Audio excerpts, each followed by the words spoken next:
Welcome, everybody. Thank you for joining us today from the Cyber Center for Education and Innovation on our cybersecurity chats today.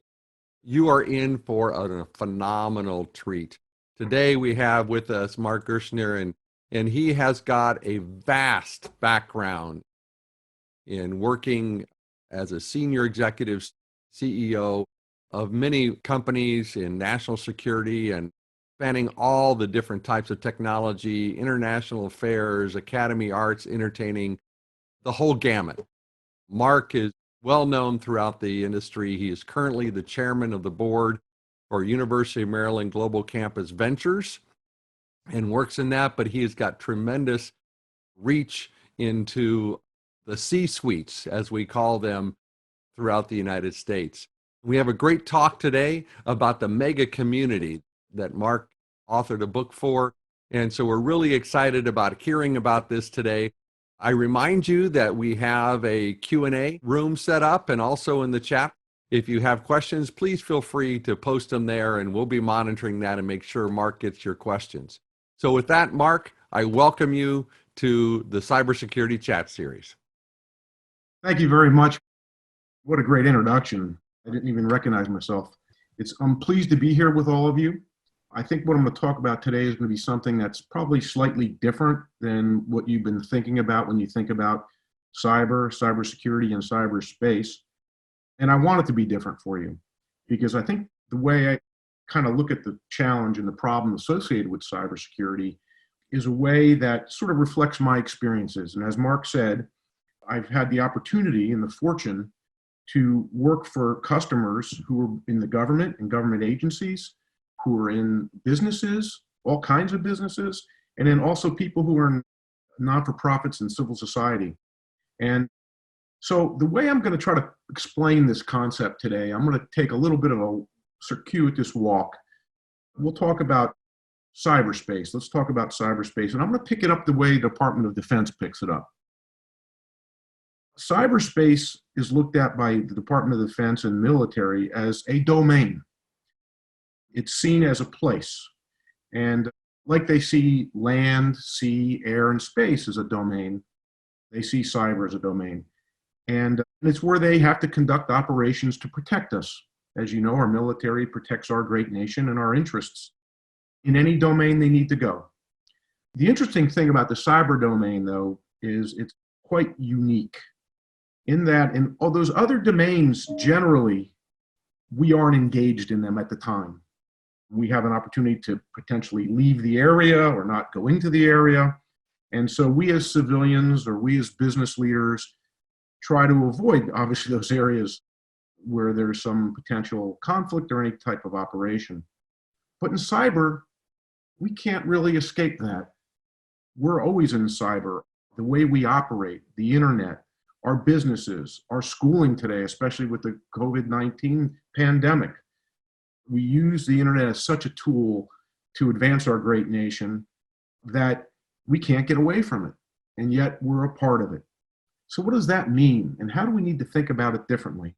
Well, one way to think about it is, whereas in the past, we've counted on the government to protect us and protect our interests, of course, from any attack from a foreign nation or terrorist attack or things like that. We count on the FBI and DHS and the military. But in cyber, we can't count just on the government because the fact of the matter is we are part of the domain. We are part of the answer. We are part of the problem. So we somehow have to work with the government and businesses and civil society in a way that we've never had to work before to ensure cybersecurity. A good analogy I can give you is, let's take a sports analogy, assuming some of you are into sports. And this was an analogy that started explained to me by a general in the Air Force. And he said, the way we do cyber in the US military is it's sort of like we're playing American football.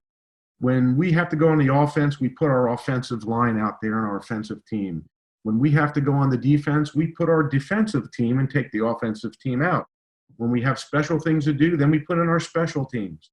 He said, but the adversaries that we have to deal with they're not playing American football, they're playing soccer, meaning that at any one time, that person kicking the ball could be offense, defense, or special teams. And that gives our adversary a special cycle time advantage that we don't have because we have to shuttle teams back on and off the field. So actually, the solution to it was quite amazing. It was the creation of a brand new command called the U.S. Cyber Command, which is located at Fort Meade, that has this mission of ensuring that we're playing soccer and not football. And they're doing a good job at it. But let me take that analogy a little further. You know, today when you go to a sports realm, basically when the ball goes out of bounds off the field, a whistle gets blown and play is stopped. And then things reset and start up again. What if those boundaries of the field, the soccer field or the basketball court, extended to the ends of the arena? And all of a sudden, you as a spectator are now in the game. That's quite interesting, isn't it? Well, for some of us, we might know the rules of the game, which would be helpful. For others of us, we might even be fit enough to participate in it. But for sure, none of us practice with the team, so we don't know the plays. We don't know what's going to happen if we do certain things. So how do we possibly participate in the game now that we're in the game? Well, that analogy is exactly where we are with cyber and cybersecurity. We're in the game. We as people are in the game. We as business owners are in the game. We as government leaders are in the game. Yet there's really no kind of governance mechanism that has us coordinate and work together. And we're seeing some of this play out with the pandemic as well. So the answer to some of this is really having thinking that's different. Thinking that I call MegaCommunities because it involves all the players together. It involves people and entities from the government, people and entities from business, and people and entities from civil society. So let me find my deck here. I'm going to share a screen. Give me a second, please. So this is an introduction to the concept of MegaCommunities. So we see in the globe there a whole class of problems whose impact, effects, and solutions extend across just about everything. You'll even notice we have cybersecurity on the bottom, but you have pandemics in there, and we're witnessing this today. These are the problems, the Gordian knots of our times, the tough problems to solve, because any one organization can't really address it or solve it. It requires all of us to work together in a cohesive and coordinated fashion. That's because the world's becoming more interconnected, not only just through the internet, but through globalization, economic, trade, all these things. And it requires us to have a different kind of thinking. I remember one time when I was in school, I had to solve some larger problems, and I had difficulty with this one problem, and so I was researching how to solve it. And Einstein said, by the way, he didn't say it to me, I read about it. Einstein said, if you can't solve the problem, make it bigger. And I'm thinking, the heck does that mean? How could making something bigger be easier? But what he was saying is that sometimes when we're looking at the problem, we're only seeing a small piece of it. Let me give you an interesting example to that. Let's take a cone, you know, like a traffic cone, put it in a box. And if I drill a hole in the top and I ask my buddy Mark Lepker to look at it, he's going to look down and he's going to see a point, the point of the cone. So he's going to see a dot. And if I drill a hole in the side and I look at it, I'm going to see a triangle. And then if another person drills a hole in the bottom of the box, they're going to see a circle. And we all know what we see, so we begin to argue. No, it's a dot. No, it's a triangle. No, it's a circle. The reality is, it's all the above, and we have to put it together. So oftentimes, when you see the problem from where we sit, but to understand the full problem, we have to bring our diverse perspectives together and to bear on it.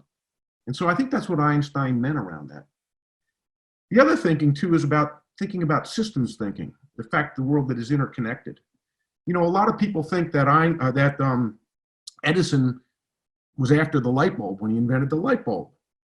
And while he did invent the light bulb, and I know because I'm from New Jersey and he was did it in Menlo Park, he wasn't after the light bulb at all. He was after the electric utility, everything around that light bulb. And so it's the systems thinking, the diverse perspectives that we have to combine. We have to do the same kind of things with cyber. We have to understand where all the players are coming from. I was involved in a war game some years ago that looked at an attack on the cyber attack on the United States. I could tell you that banking was disrupted, power was lost, all kinds of terrible things were happening. And as we did this war game, one of the things that we discovered was we needed to have a common operating picture. And we needed to talk, and we needed to share, and we needed to work together. Again, togetherness, working together, mechanisms to do that. And we have to start thinking this way. So when we think about cyber, yes, indeed, it's about putting that firewall on your home network.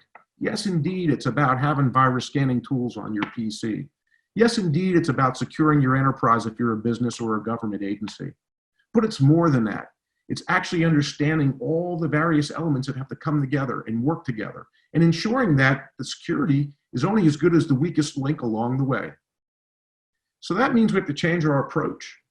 An approach that was very traditional, very self-centered, very based upon one's organization, where we viewed the problems and solutions from the perspective of where we sat and only where we sat, meaning we just saw the triangle or the dot or the circle. We only collaborated when it served our interests, if it made us more profitable as a business or more effective as a government agency. And leaders really worked within our own system. What we have to do now is go to the side on the right, the MegaCommunity approach, where we actually have to bring together this tri-sector kind of universe. Participants remain who they are. They don't need to change their stripes. So it's kind of like, you know, not baking a cake where you put these ingredients together and something new comes out. It's kind of like making a salad. All the components you still can see, but they're together, and salads are better than just lettuce alone. And then participants benefit from shared capabilities. You know, every organization has some idle capacity, but usually it's not enough to get anything done. But when you put several organizations together and they harness that idle capacity, they actually can get stuff done without any additional cost. And then leaders need to come together and understand that the principles of organization and coordination are actually important. So this is a nice picture of a mega community kind of concept where we have the three sectors that have to work together. And recognize it's kind of tricky because, you know, the government regulates some businesses, and some businesses, the employees obviously come out of society.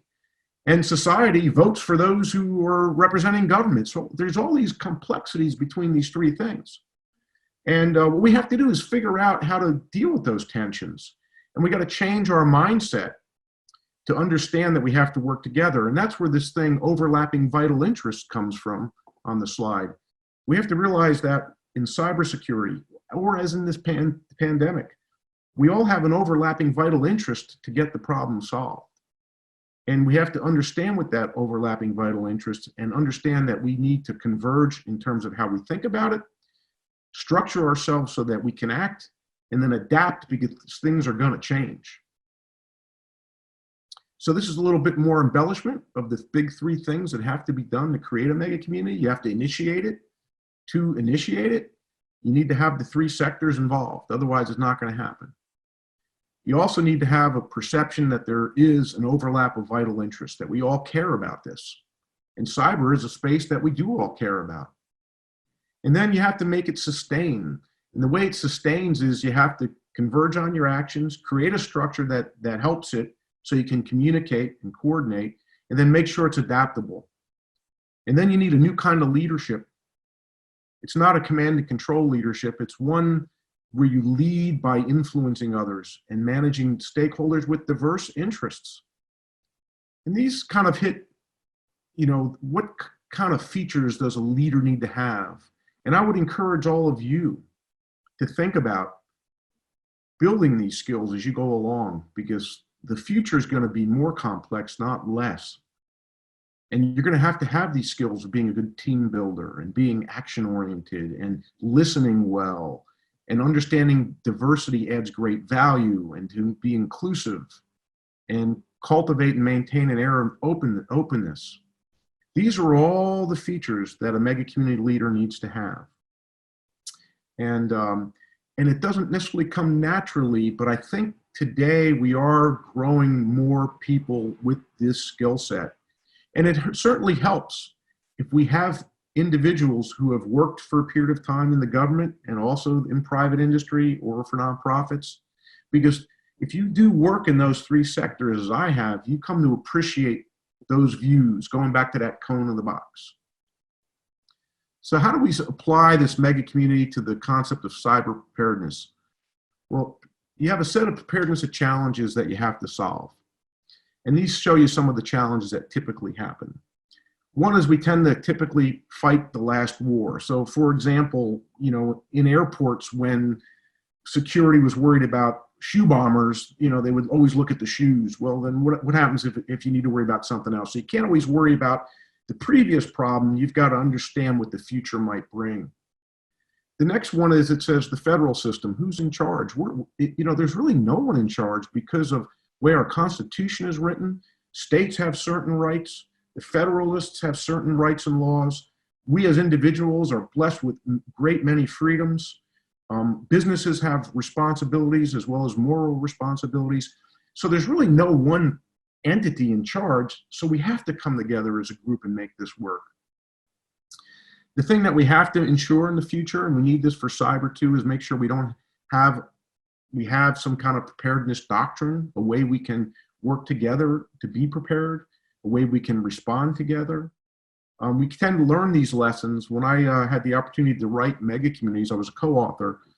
I studied some of the great natural disasters of our times: Hurricane Katrina, the Indonesian tsunami, HIV/AIDS, etc., and pandemics. And as we studied these, we realized there was no great mechanism to bring the people and the entities together. And so we looked at what worked and what didn't work, and what we discovered was this thing we call mega communities. We didn't invent it. When it worked, it was there, so we studied it. And now you had the benefit of seeing some of the features of a mega community. Any questions at this point in time?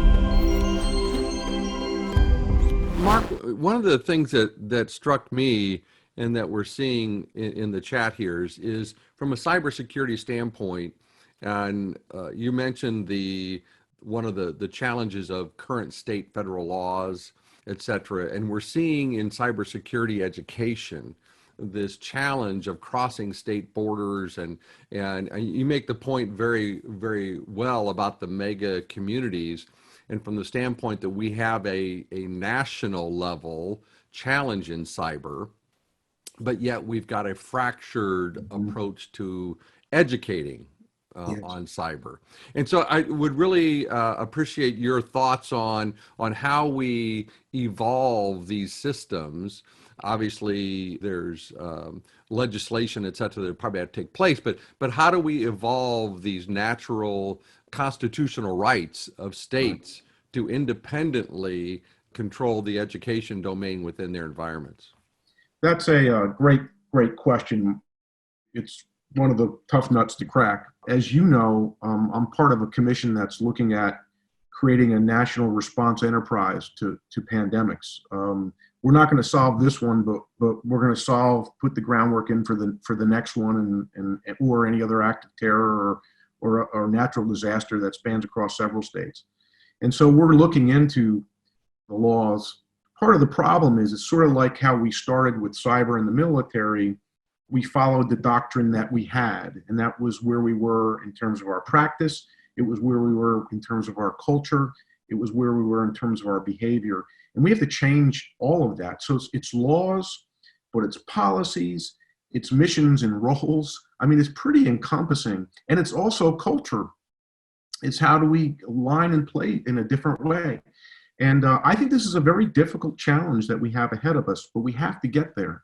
And that's one of the reasons why I kindly accepted your invitation to do this and why I really like CCEI, because I think CCEI is a great instrument for education that's outside the normal channels, that can actually bring the kind of thinking that we need to bring to everybody, because that's how it starts. It starts with wisdom. and knowledge. And I believe people are smart, and I believe people are good. And if they have the knowledge and wisdom, they're going to do the right thing. Thank you, Mark. We have a couple other questions in the chat room. It's how did the mega community approach come into play, and how long has it existed? Okay, yeah, so that's a great question. The book that we co-authored in '08. We were actually, my partner and I we were writing a book on globalization, and we wanted to write a book that would be a leader's guide to how do you best globalize in a sustainable way, a good way, and as we interviewed 100 leaders from around the globe, heads of nations, captains of industry, Nobel Prize winning economists, etc. And we made this discovery. We said, hey, as we looked at Katrina, the Indonesian tsunami, HIV/AIDS, and other things, Great Barrier Reef, we said, hey, some of these really intractable problems, sometimes that the government, society, and businesses work together quite well, but it seems like they need a shock to do it, like a disaster. And then that causes everybody to kind of norm up and go.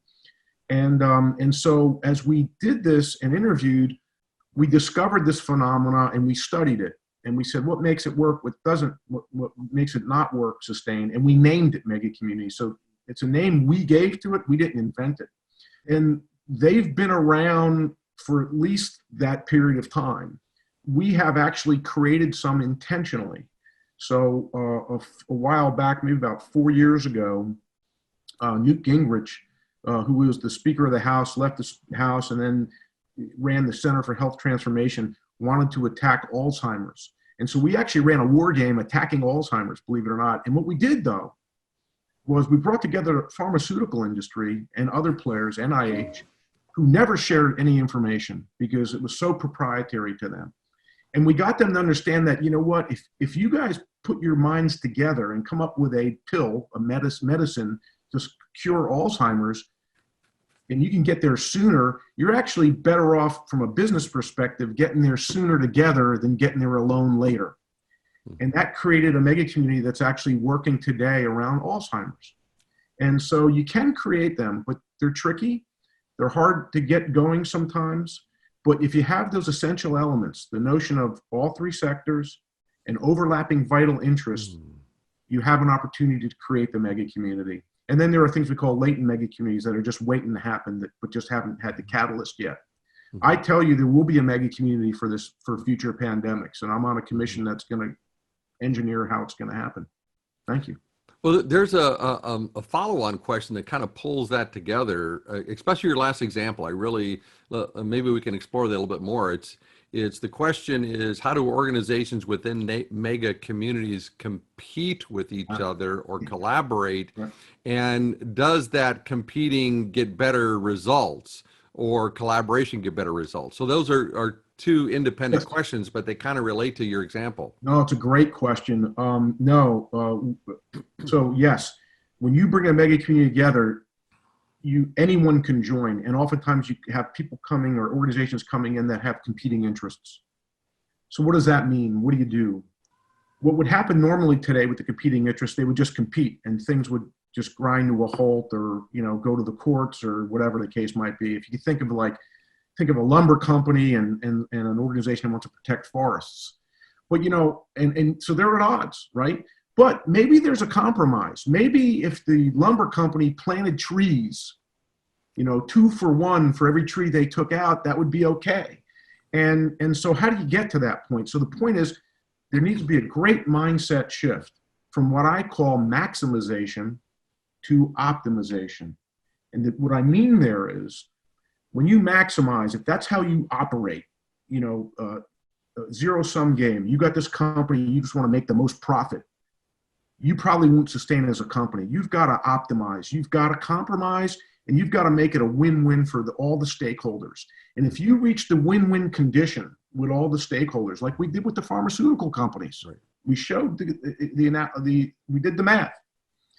Then they realized by compromising that they're going to be better off anyway, and they're optimizing the end result.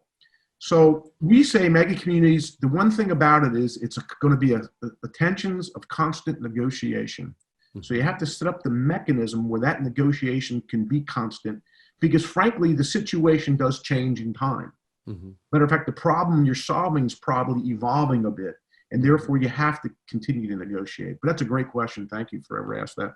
Thanks, Mark. And another question popped up. I'm going to kind of characterize these two questions into the best qualities for a leader in developing these skills, and can leaders be made? Those are the questions.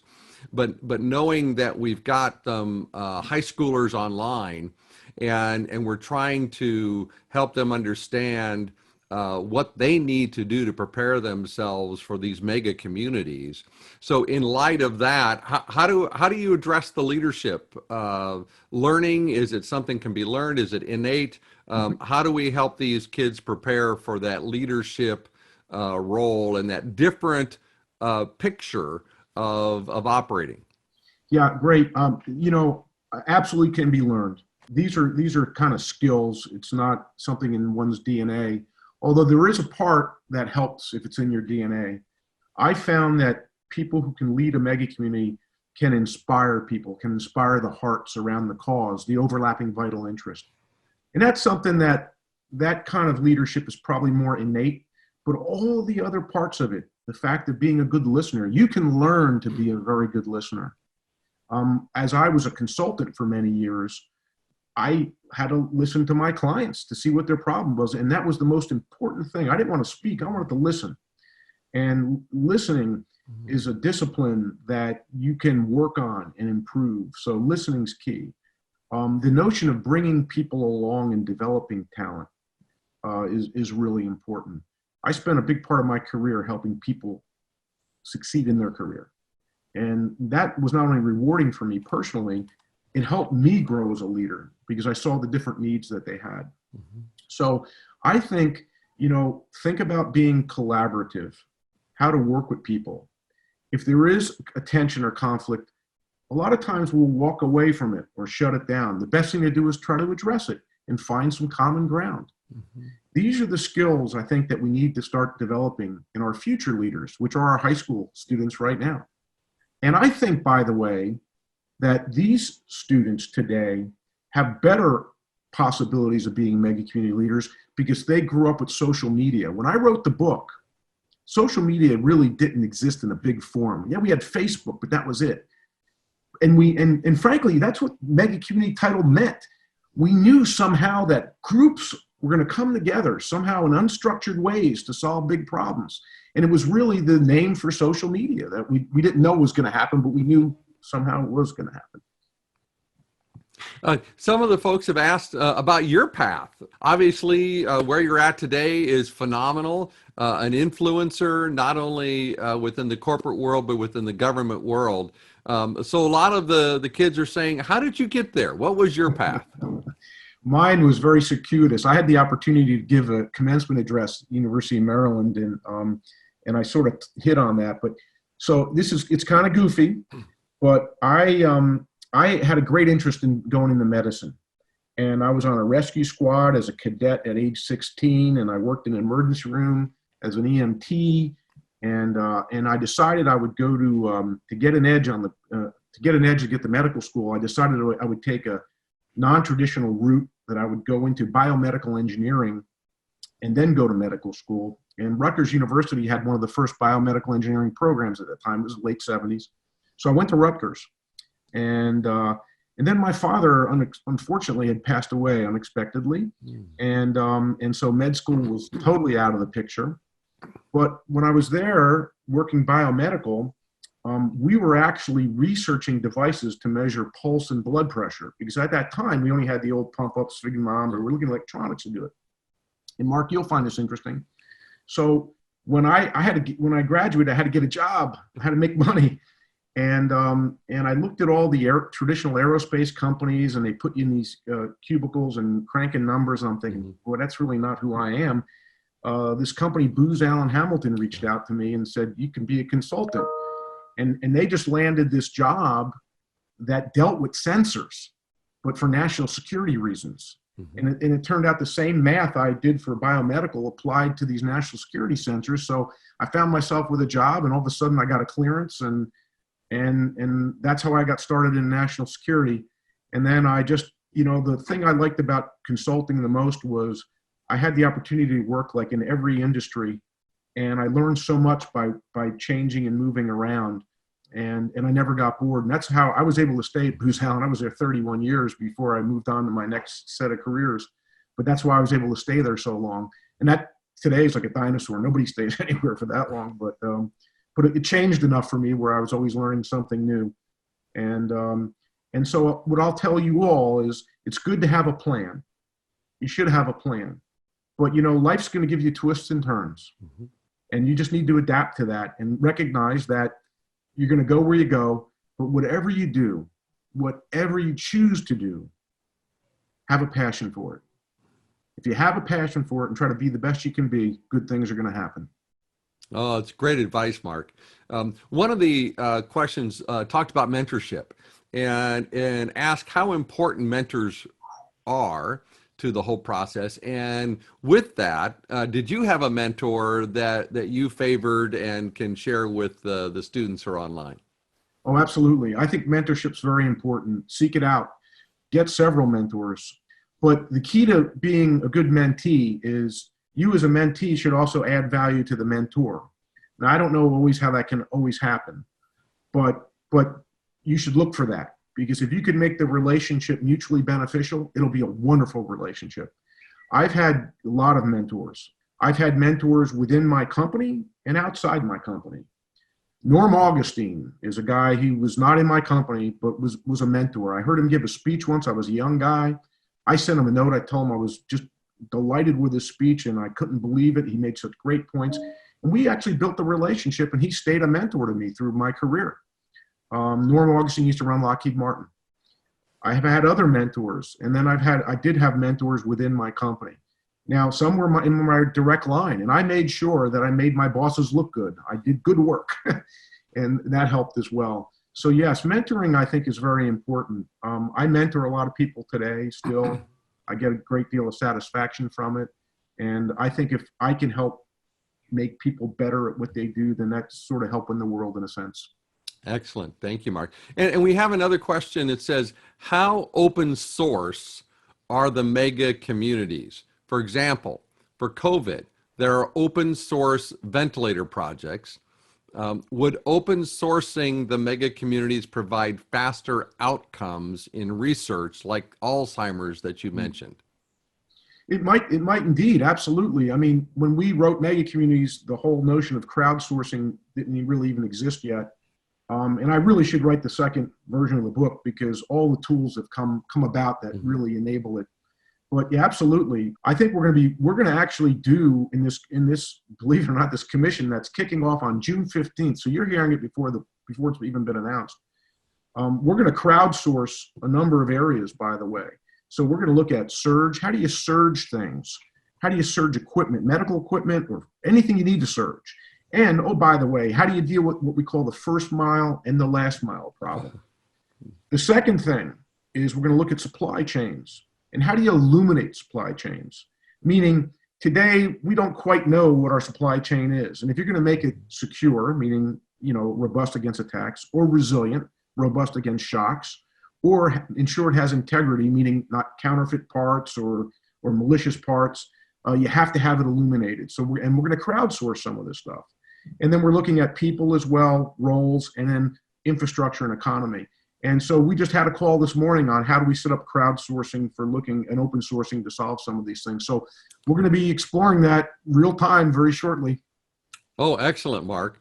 Well, I don't see any more questions, so I have one, if you don't mind me putting in one of my questions. One of my questions kind of gets back to the mega community and the cybersecurity environment and our educational systems. Obviously, you're within that educational systems as the board of directors or the head of the University of Maryland Global Campus Ventures organization. So you have very close ties with University of Maryland Global Campus and are in that environment of education. From your perspective, especially from the mega community environment, Do you feel that the current, or how can we look at the current way we teach cybersecurity, and is it sufficient, or do we need that evolution of the educational environment, both in the K-12 space and in the collegiate space, so that we produce more than knowledgeable people, we produce practitioners who are competent in this space? Absolutely, and that's why I'm very excited about CCEI.